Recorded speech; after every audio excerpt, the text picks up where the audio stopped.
12 மே 2026 பாஸ்கா காலத்தின் 6ஆம் வார செவ்வாய் நற்செய்தி வாசகம்.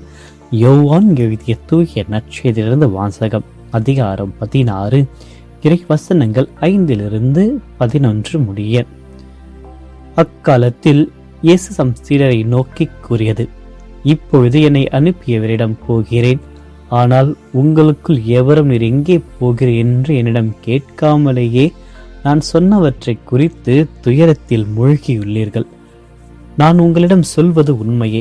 நான் போவதால் நீங்கள் பயனடைவீர்கள். நான் போகாவிட்டால் துணையாளர் உங்களிடம் வரமாட்டார். நான் போனால் அவரை உங்களிடம் அனுப்புவேன்.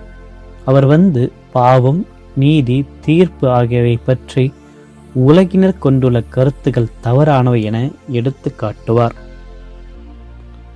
பாவம் பற்றிய அவர்களுடைய கருத்து தவறானது. என்னிடம் அவர்கள் நம்பிக்கை கொள்ளவில்லை. நீதியை பற்றி அவர்கள் கருத்து தவறானது.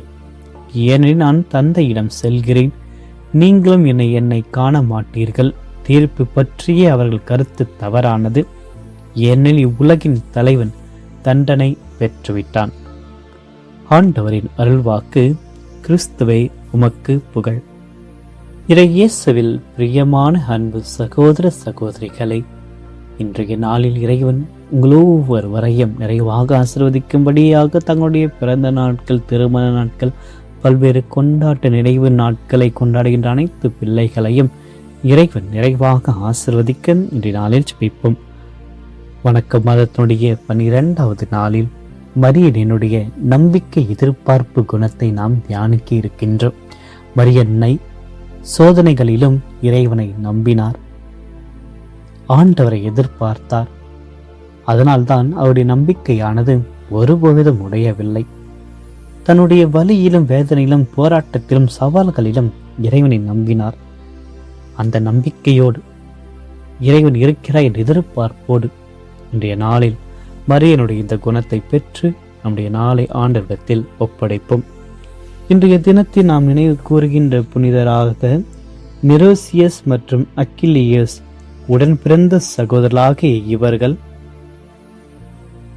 புனித பேதுருவை ஏற்றுக்கொண்டார்கள். இதனால் இராணுவத்தில் பணியாற்றிய இவர்கள் போந்தியா மற்றும் டெரசினா பகுதிகளுக்கு நாடு கடத்தப்பட்டு தலை வெட்டி கொல்லப்பட்டார்கள். மறைசாட்சியாக மரித்து ஆண்டவர் இயேசுவுக்கு, அவருடைய உயிர்ப்புக்கு, அவருடைய சீடர்களுக்கு சாட்சிகளாக திகழ்ந்து இன்று ஒரு புனிதராக உயர்த்தப்படுகிறார்கள். இவர்களுடைய பரிந்துரை நம்முடைய மன்றாட்டுக்களை இறைவனிடத்தில் நாம் சமர்ப்பிப்போம். இன்றைய நற்செய்தி வாசகத்தின் வகையாக தூயாருடைய வருகையுடன் உலகின் மீதான தீர்ப்பையும் இறைவன் முகைகின்றார். பாஸ்கா காலத்துடைய இறுதி வாரத்தில் இருக்கின்ற நமக்கு அவருடைய விண்ணேற்றமும் தூயாருடைய வருகையும் நெருங்கி வருகின்ற இந்த வேளையில் இயேசுனுடைய இந்த நற்செய்தி அவருடைய பிரிவை பற்றியும் ஆவியாரினுடைய மாபெரும் பணியை பற்றியும் பேசுகிறது. நான் போவது உங்களுக்கு பயனுள்ளது என்று இயேசுடைய வியக்கத்தக்க வார்த்தைகளை இன்றைய நற்செய்தியில் நாம் பார்க்கின்றோம். பிரிவினுடைய ஒரு துயரம், ஆனால் இயேசு அதில் விடை பெறுகின்றார். தன்னுடைய தந்தையிடம் செல்லவிருப்பதை சொன்னதும் சீடர்கள் துயரத்தில் மூழ்குகிறார்கள். மனித இயல்பின்படி பிரிவு என்பது கண்டிப்பாக ஒரு வேதனை, துயரத்தை அளிக்கக்கூடியது. ஆனால் இயேசு அவருடைய பார்வையை மாற்ற விரும்புகிறார். அவர்களுக்கு இந்த ஒரு பிரிவு துயரத்தை மாற்ற விரும்புகின்றார். உடலால் அவர் அவர்களோடு இருப்பதை விட ஆவியால் அவர்களுடன் இருப்பதை மேலானது என்பதை அவர் அவர்களுக்கு உணர்த்துகின்றார். தூய ஆவியானவர் இந்த உலகினுடைய பிழைகளை, குற்றத்தை உணர்ந்தவர். பாவம் என்ற ஒரு வெறும் சடங்குகளை மீறுவதல்ல, இயேசு அதை நம்ப மறுப்பதுதான். இயேசுவை மெசியாக ஏற்றுக்கொள்ளாத உலகினுடைய மிகப்பெரிய பாவம்தான் தூய ஆவியானவர் அந்த மக்களுக்கும் நமக்கும் சுட்டி காட்டுகின்றார். இந்த உலகம் இயேசுவை குற்றவாளி என்று சிலுவையில் அறைந்தது. ஆனால் தந்தை அவரை உயிர்ப்பித்து தன்னிடம் ஏற்றுக்கொண்டதன் மூலமாக இயேசுவே உண்மையான நிரபராதி என்று நிரூபிக்கப்படுகின்றது. ஆக இன்றைய நாளில் பாஸ்காவுடைய காலத்தில் உயிர்ப்பினுடைய மகிழ்ச்சியை மட்டும் நாம் கொண்டாடுவதில் மட்டுமல்லாமல் அவருடைய உயிர்ப்பினுடைய வல்லமை நம்முடைய வாழ்க்கையில் எவ்வாறு செயல்படுகிறது என்பதை நாம் உணர்ந்திருக்க வேண்டும். இழப்பு என்பது ஒரு தொடக்கம். சீடர்கள் இயேசுடைய பிரிவு ஒரு இழப்பாக தெரிந்ததானால் அது தூய ஆவியாருடைய வருகைக்கு வழியாக அமைகிறது என்பதை உணர்ந்து கொள்ள வேண்டும். நம்முடைய வாழ்வில் சில கதவுகள் அடைக்கப்படுகின்ற பொழுதுதான் கடவுளுடைய ஆவியானவர் அவருடைய வழியாக கடவுள் ஒரு புதிய வாசலை, ஒரு விடியலை நமக்கு வெளிப்படுத்துகிறார். இதை நாம் நம்ப வேண்டும். ஆவியானவர் தருகின்ற மனமாற்றத்தை நாம் ஏற்றுக்கொள்ள வேண்டும். நாம் செய்கின்ற குறைகளை தூய ஆவியானவர் நமக்கு சுட்டி காட்டுகின்ற பொழுது அது வெறும் நமக்கு தண்டனை அளிப்பதற்காக மட்டுமல்லாமல் நம்மை திருத்தி நல்வழிப்படுத்துவதற்காக, நாம் அதிலிருந்து மாற்றம் பெற்று இறைவனோடு இணைவதற்காக என்று நம்முடைய உள்ளத்தில் தூவியானவர் பேசிக்கொண்டுதான் இருக்கிறார். அவருடைய குரலுக்கு நாம் செவிமடுக்கிறோமா என்று சிந்தித்து பார்ப்போம். அவ்வாறு செவிமடுக்கின்ற பொழுது நாம் வெற்றி வீரர்களாக வாழ முடியும். உலகத்தினுடைய தலைவன் ஏற்கனவே தோற்கடிக்கப்பட்டான் என்று அருமையான வார்த்தைகளில் இறைவன் நம்மை திடப்படுத்துகிறார், துணிவை அளிக்கிறார். பாஸ்கா காலத்தில் நாம் பயத்தில் இல்லாமல், பாவத்தினுடைய அடிமையில் இல்லாமல், அதற்கான ஒரு நிபந்தனையை தேவையில்லாமல் இறைவனுடைய நிழலில் இருக்க வேண்டும். தூய ஆவியினுடைய ஒளியில் வாழ வேண்டும். தூய ஆவியானவர் இறைமகன் இயேசு இந்த உலகத்துடைய தலைவரான சாத்தானை வென்றிருக்கிறார். ஆக தூய நமக்காக பரிந்து பேசுகின்ற நபராக இருக்கின்ற பொழுது, நம்மை வழி நடத்துகின்ற ஒரு ஆசிரியராக இருக்கின்ற பொழுது நாம் அவரை ஏற்றுக்கொண்டு அவருடைய துணையோடு இன்றைய உலகில் நிலவுகின்ற அநீதிகளை, பாவங்களை கண்டு நாம் அஞ்ச வேண்டாம். உயர்த்தாண்டனுடைய ஆவியானவர் நம்மோடு இருக்கிறார். அவர் நம்மை திடப்படுத்தி உண்மையான நீதியில் பாதையில் நடத்தி செல்வார்.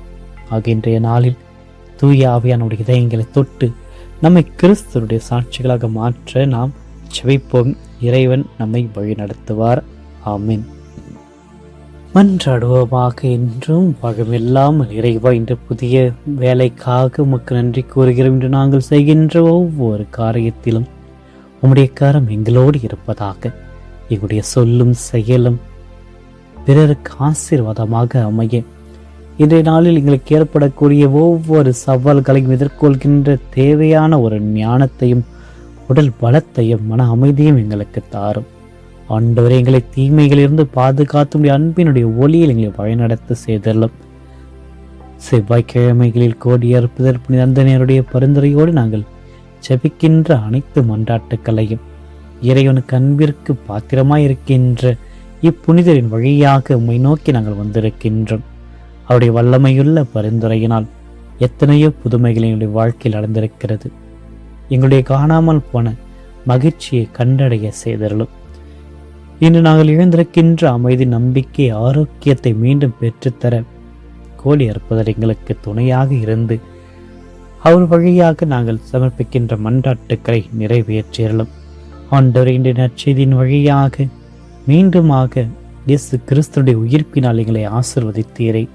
அதற்காக உமக்கு நன்றி கூறி உம்மை போற்றுகிறோம், ஆராதிக்கின்றோம். நான் போவது உங்களுக்கு நல்லது என்று கூறி எங்களுக்கு துணையாக தூய ஆவியானரை வாக்களித்து சென்றவரை உமது பேரன்பை உணர்ந்து அந்த தூய ஆவியினுடைய துணையை நாங்கள் நாடி இருக்க எங்களுக்கு கிருபை புரிந்தருளும். ஆண்டவரே, எங்களுடைய வாழ்க்கையில் ஏற்படுகின்ற இழப்புகளையும் பிரிவுகளையும் கண்டு நாங்கள் கலங்குகின்ற பொழுது உம்முடைய தூய ஆவியான வழியாக எங்களுக்கு ஆறுதலை தாரும். உலகத்தினுடைய போக்கினால் நாங்கள் திசை மாறி போகலாம். எது பாவம், எது நீதி, எது உண்மையான தீர்ப்பு என்பதை தூய ஆவியானால் நாங்கள் இன்று அவருடைய ஒளியின் வழியாக அனைத்தையும் கண்டு கொள்ள செய்தருள எங்களுக்கு உதவியாக வாரும். நீ இந்த உலகிற்கு பிழையை உணர்த்துவதைப் போல எங்களுடைய உள்ளங்களிலும் உறைந்து எங்களை தகுதி உள்ளவர்களாக மாற்றும். எங்களுடைய தகுதி இன்மையை போக்கி, இல்லாமையை போக்கி, எங்கள் குற்றங்களை போக்கி, அசுத்தங்களை போக்கி உம்மை எங்களுடைய உள்ளத்தை ஏற்றருள தகுதியை நாங்கள் பெற்றிட எங்களுக்கு உதவியாக வாரும். இயேசுவே உண்மையான மீட்பர் என்ற ஒரு நம்பிக்கையை நாங்கள் உணர்ந்து எங்களை உறுதிப்படுத்தியறலும். இவ்வுலகினுடைய தீய சக்திகள் ஏற்கனவே உம்முடைய அருளினால் தோற்கடிக்கப்பட்டது என்பதை உணர்ந்து அந்த நம்பிக்கையை நாங்கள் பெற்று பயமின்றி உயிர்த்த ஆண்டவருடைய சாட்சிகளாக வாழ எங்களுக்கு உதவியாக வாரும். இந்த பாஸ்கா காலத்து இன்றைய நாளில் ஆசீர்வாதமிக்க இந்த ஒரு செவ்வாய்க்கிழமைகளில் உமது அருட்கொடைகளை எங்களை நிரப்பி மரியனுடைய பரிந்துரையை எங்களை நிரப்பி எப்பொழுதும் அப்படி நீதியின் பாதையில் அன்பின் பாதையில் சிலுவையின் நிழலில் நாங்கள் நடக்க எங்களுக்கு துணையாக வாரும். இந்த மன்றாட்டுக்களை எல்லாம் எங்கள் ஆண்டவர் ஆகிய கிறிஸ்து வழியாகவே மன்றாடுகிறோம். ஆமீன்.